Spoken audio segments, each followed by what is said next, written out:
This is Katia Khan, who has been exhibiting Voplo for, actually this is like 1 year. Our anniversary.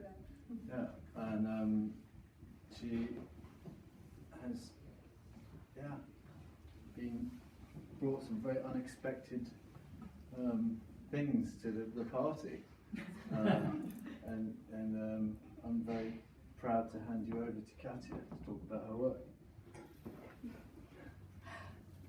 Hello everyone. Art is performative, so this is going to be a bit of a performance, and I know I have a quiet voice unless I'm on something, so let me know if you can't hear me.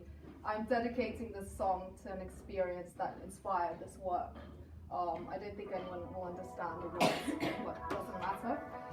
So this is a series based on my utopian childhood, because I'm originally from Kazakhstan, which used to be part of the USSR. So each of these drawings consists of a hammer and sickle, which is obviously the emblem of Marxism. Marx incidentally lived in Highgate, not far from here. But anyway, so the title is How I Mopped My Way into the Art World, hence I'm using this as my mic. So yeah, just to clarify. There are certain elements in this drawing, like the mop, as you can clearly see, and it's based on an experience from this summer where I had to mop a central London gallery. Apparently my mopping skills were not great because my North Korean grandma taught me how to study and to do figure skating and tennis, so that was the priority of my childhood. If you need a mopping demonstration, I can give you one, because the gallerist did a really good job to teach me how to mop.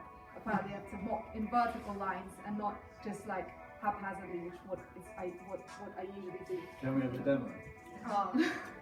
So basically you're supposed to go like that, and the dirt is not going everywhere, which it would with me, but it's supposed to go in one direction. Sorry, this is showing my incredible mopping skills.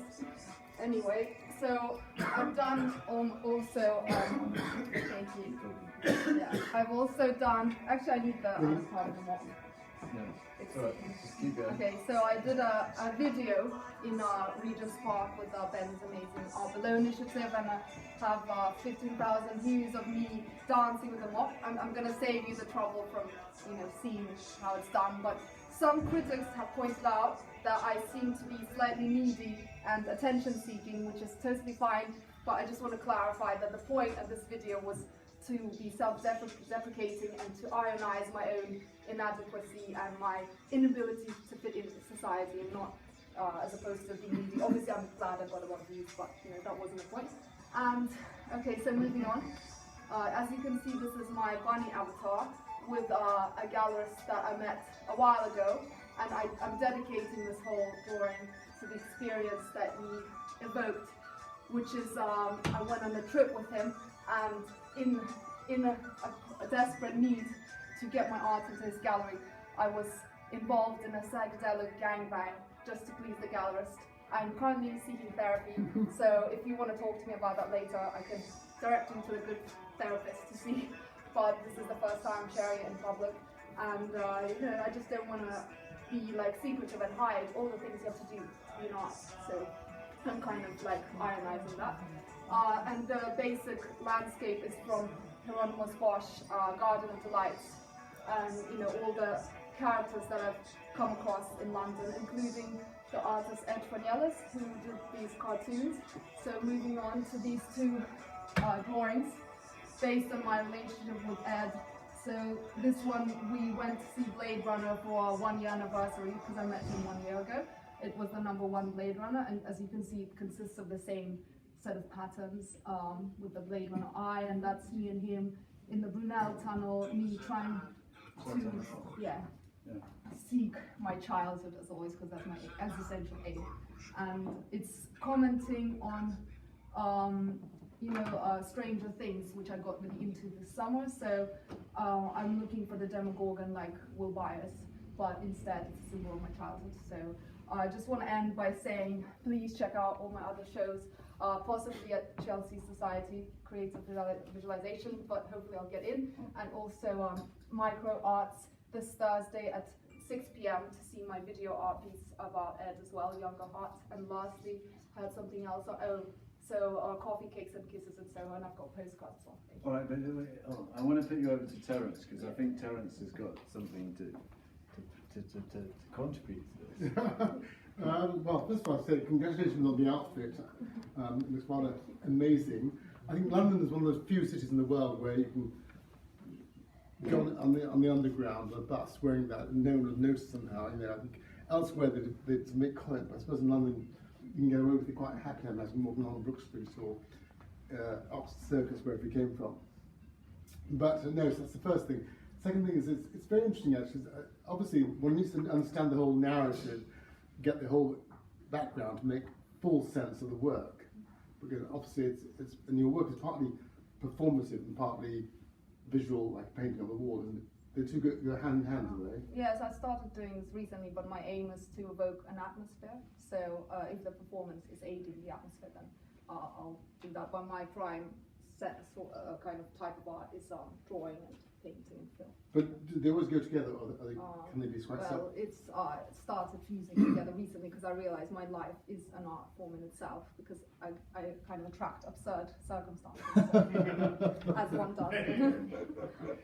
Well, I won't ask you to tell more about that. It sounds like it can be quite interesting. Maybe later on I'll ask it actually. Yeah, and I forgot to mention something. This was supposed to be kind of like a manual for young artists of the things they have to learn, to how to mop floors, how to respond adequately to gallerists, and all these things that they don't teach you at art school. So that was part of the mission of this piece as well. Actually, I do sympathise and empathise because I stayed in the monastery in Tibet for some time, and my jobs there was to sweep the floor, and I do what most people do in England or in Europe generally, like this, and sweep like this. And the monks told me that I was doing it really incorrectly, that in fact you should always sweep towards you, not away. Because you sweep away from you, you bring dust over other people, whereas if you do it this way, you bring dust to yourself. And it was a very important lesson I learned there. Fun enough, I learned a lesson after that, because I was in a monastery in Mount Athos in Greece, where they had the same idea. Monks taught me the same thing. So it's obviously a very important principle when mopping or brushing. That's a bit of an aside, but still quite interesting, I think, actually. I don't need to know that because I will never have to touch a mop in my life. Brush rather than mop.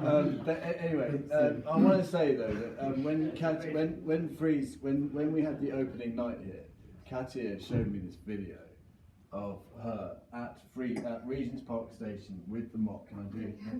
And she was wearing your thing, and she was doing this really like sexy video, and it went viral. It like hit the zeitgeist of Frieze. Wow. And this video, and it was awesome. Like her doing them with the dancing and the music on, and it was just pure video art just coming out. So we didn't get the full performance this evening. No, I'm trying to do it. But I was blown away by it, and it's got like 150 million views or something. Gosh. Yeah, it's gone up since you last. Anyway, Okay, who's next? Who's up next? Okay. Thank you, Katia. Thank you very much. Thank you for picking it up.